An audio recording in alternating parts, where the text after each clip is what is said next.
Assalamualaikum warahmatullahi wabarakatuh. Selamat siang semuanya. Kami dari kelompok 5 akan mempresentasikan hasil diskusi kami mengenai cyber attack. Next. Sebelumnya ada anggota dari kelompok 5 sendiri. Yang pertama ada Arkan Fadila, kemudian saya sendiri Bintang Putra Winata, Ratu Naila Andina, dan Fania Hoerunisa. Next. Sebelum masuk ke topik utama, sebaiknya kita mengetahui terlebih dahulu apa sih cyber attack itu. Dalam arti luas, cyber attack merupakan jenis serangan ofensif yang digunakan oleh negara, individu, atau bahkan kelompok organisasi yang menargetkan sistem informasi pihak lain. Sistem informasi yang ditargetkan sendiri biasanya berada di komputer, infrastruktur, jaringan komputer, atau bahkan perangkat komputer pribadi. Next. Selanjutnya ada tipe-tipe dari cyber attack sendiri.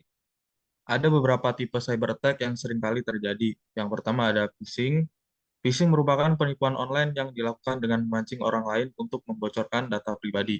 Yang kedua ada malware. Malware ini digunakan untuk menyerang sistem informasi yang ditujukan untuk mencuri atau menyalin data sensitif. Yang ketiga ada injeksi SQL.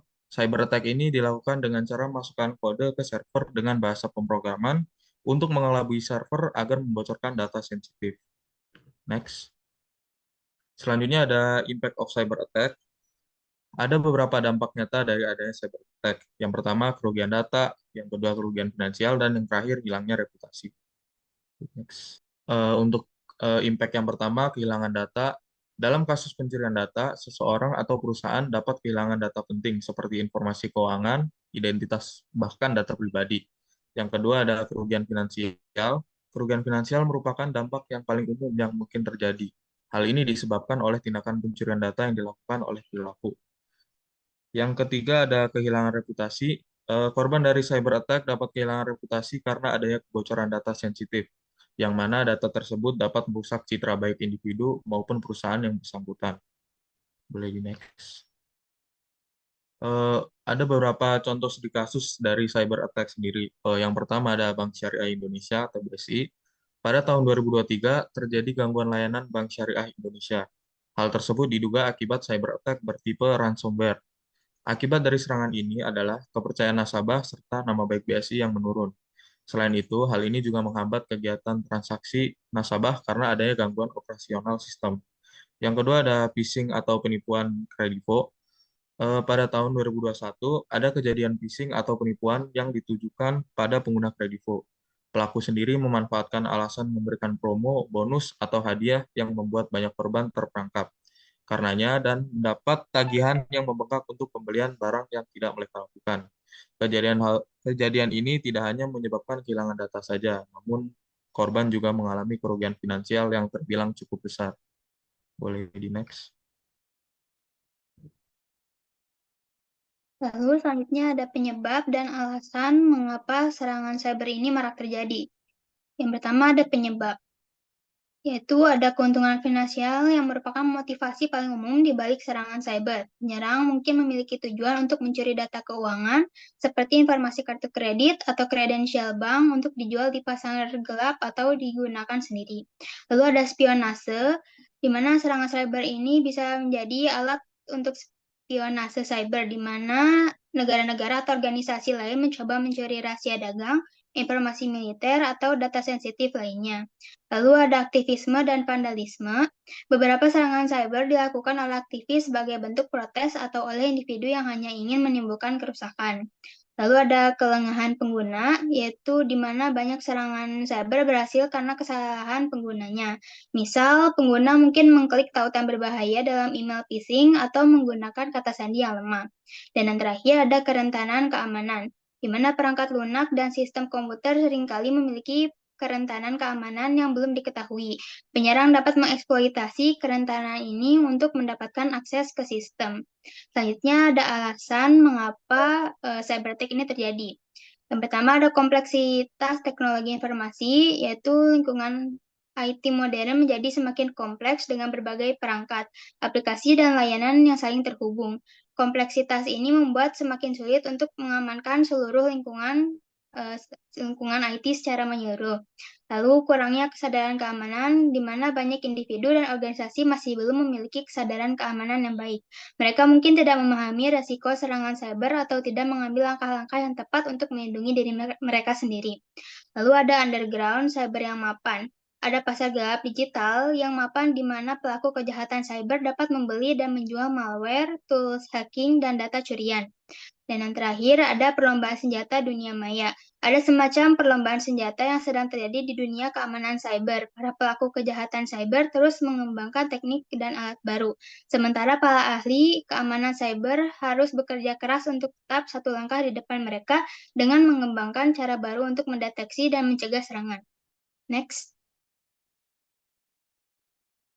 Lalu di sini ada beberapa data. Yang pertama adalah jumlah serangan cyber di Indonesia. Paling banyak itu terjadi di tahun 2022, di mana ada 370 juta kasus serangan cyber di Indonesia. Lalu ada 5 negara dengan jumlah kasus serangan cyber terbanyak dari tahun 2004 sampai 2023. Yang paling tinggi ada Amerika Serikat, yaitu sebesar 2,61 miliar kasus. Next. Lalu selanjutnya ada peringkat keamanan cyber di antara negara G20 di tahun 2022. Yang pertama ada Jerman dengan skor indeksnya mencapai 90,91. Sementara Indonesia sendiri berada pada peringkat 3 terakhir dengan skor indeks 38,96. Lalu ada keamanan cyber di ASEAN di tahun 2023. Untuk indeks tertingginya ada Malaysia di skor indeksnya 79,22 dan Indonesia sendiri ada pada skor indeks 63,64. Next.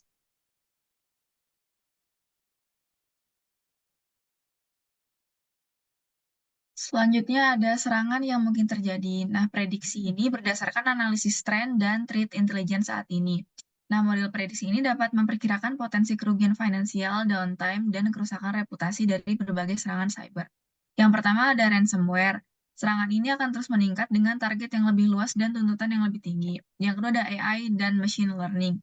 Nah, penggunaan AI dan machine learning ini untuk serangan akan meningkat termasuk deepfakes dan malware AI powered.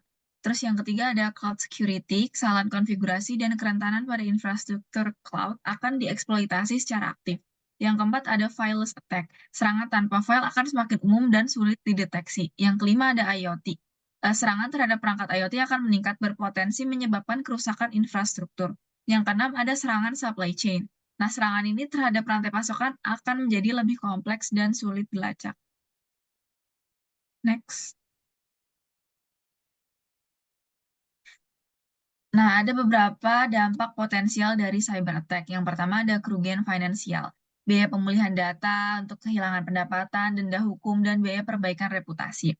Yang kedua ada downtime, lamanya waktu sistem tidak beroperasi dan kerugian finansial yang diakibatkan. Yang ketiga ada kerusakan reputasi, kehilangan kepercayaan pelanggan dan mitra bisnis, serta penurunan nilai merek. Di sini kita bisa estimasikan, yang pertama ada ransomware. Ini rata-ratanya 170.000 US dollar atau 2,6 miliar per serangan. Lalu yang kedua ada data breach. Ini rata-ratanya 4,24 juta atau sekitar 67,3 triliun per breach. Lalu yang ketiga ada downtime. Ini rata-ratanya 5.600 US dollar atau 88 juta per menit. Next.